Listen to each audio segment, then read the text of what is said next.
बच्चों वाले viral videos देखने में कितना मजा आता है ना। आप हंसते हैं इन्हें देखकर, आगे फॉरवर्ड भी करते हैं। लेकिन कितनी बार ये देखकर आपके मन में एक ख्याल आया कि हाय, बेचारा बच्चा। नींद को हम सीरियसली नहीं लेते, चाहे अपनी हो या बच्चों की।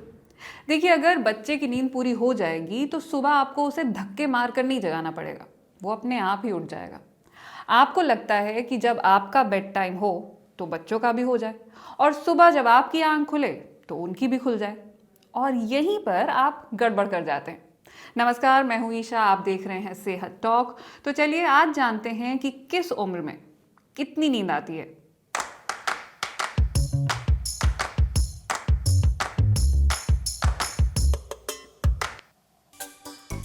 रिसर्च दिखाती है कि 7 से 9 घंटे की नींद जरूरी है, लेकिन कुछ लोग तो 4 घंटे ही सोते हैं और फिर भी थके हुए नहीं दिखते हैं।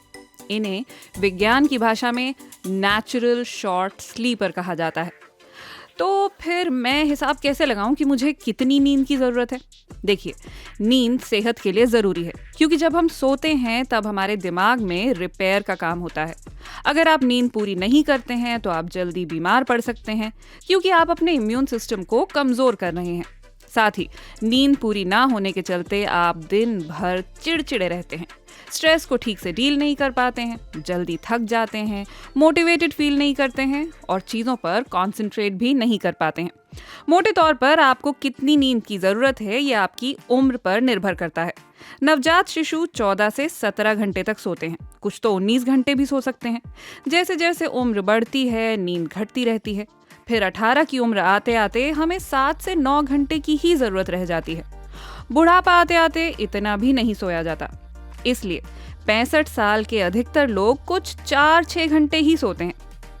मतलब ये हुआ कि नेचुरल शॉर्ट स्लीपर इंसोम्निया के शिकार नहीं है।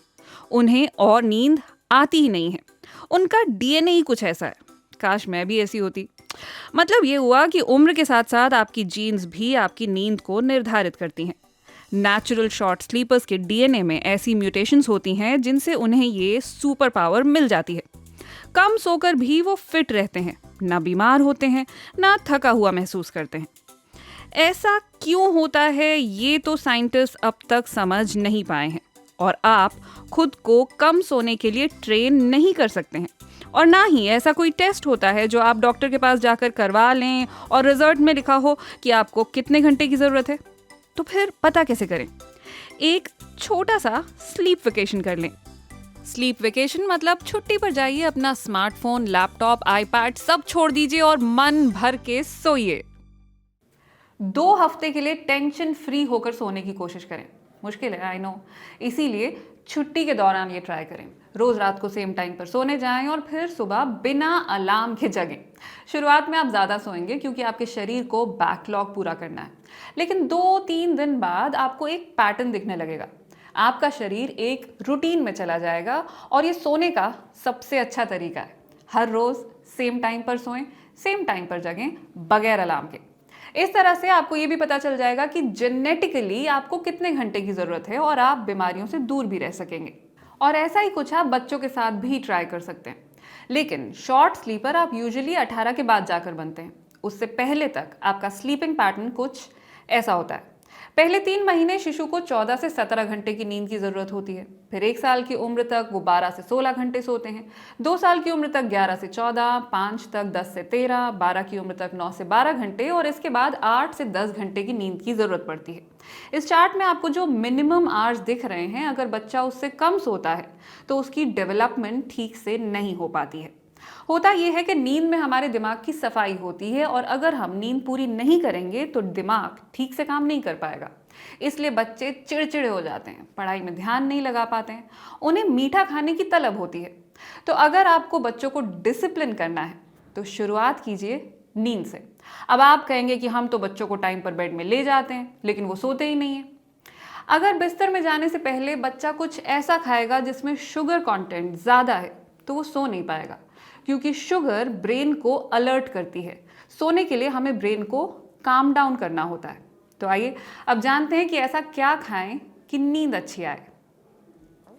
रिसर्च में ये 3 चीजें नींद के लिए फायदेमंद साबित हुई हैं। सबसे पहली है चेरीज, खासकर खट्टी वाली। एक स्टडी में देखा गया कि दिन में 2 बार चेरी खाने या फिर चेरी जूस पीने वाले लोग बेहतर नींद ले पाए। चेरीज में मेलाटोनिन होता है। ये हार्मोन दिमाग को शांत करता है, हमें थकावट का एहसास दिलाता है और हमारा सिस्टम शट डाउन करने में मदद करता है। रात वाले हार्मोन वाले वीडियो में मैं आपको बता चुकी हूँ कि मेलाटोनिन अंधेरा होने के बाद एक्टिवेट होता है। अगर आप ठीक सोने से पहले चेरी खाते हैं तो उसमें मौजूद चीनी आपकी नींद में खलल डालेगी। इसलिए बेहतर है कि चेरी दिन में खाएं।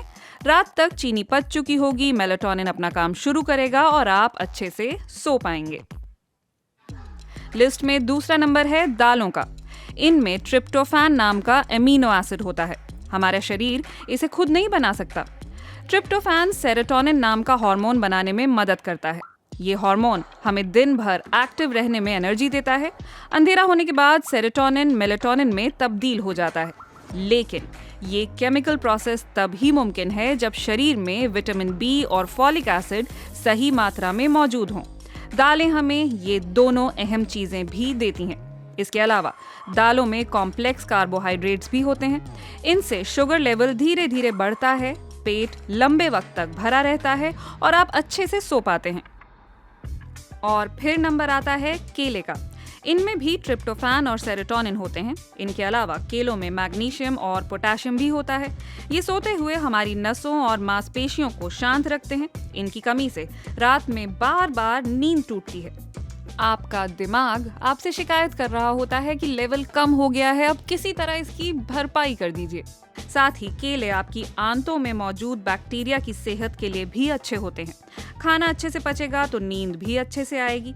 चेरी की तरह केलों में भी शुगर होती है, इसलिए इसे भी दिन में ही लेना चाहिए। जिन लोगों को लगता है कि केला खाने से वजन बढ़ता है, उन्हें बता दें कि केला गलत वक्त पर खाने से वजन बढ़ता है। सुबह खाइए, वजन भी नहीं बढ़ेगा, नींद भी अच्छी आएगी। यानी रिसर्च ने बड़ों की बात सही प्रूव कर दी। सुबह ब्रेकफास्ट में केला खाओ, शाम तक वो पच जाएगा, अच्छी नींद आएगी। रात को डिनर में दाल खाओ, लेकिन ऑफ कोर्स एसिडिटी की प्रॉब्लम है तो अवॉइड कीजिए। खासकर साबुत दाल रात को अवॉइड कीजिए, वो पचने में थोड़ी मुश्किल होती है। हाँ, धुली दालें ज़्यादा आसानी से पच जाती हैं। तो अच्छा खाइए, अच्छा सोइए। आपने अगर वीडियो यहाँ तक देख लिया है तो व्हाट्सएप पर इसे आगे भी बढ़ा दीजिए, किसी और का भी फ़ायदा हो जाएगा। और आने वाले दिनों में आप और किस किस बारे में जानना चाहेंगे, कमेंट करके प्लीज़ मुझे बताइएगा। मैं मिलूंगी आपसे अगले एपिसोड में। नमस्कार।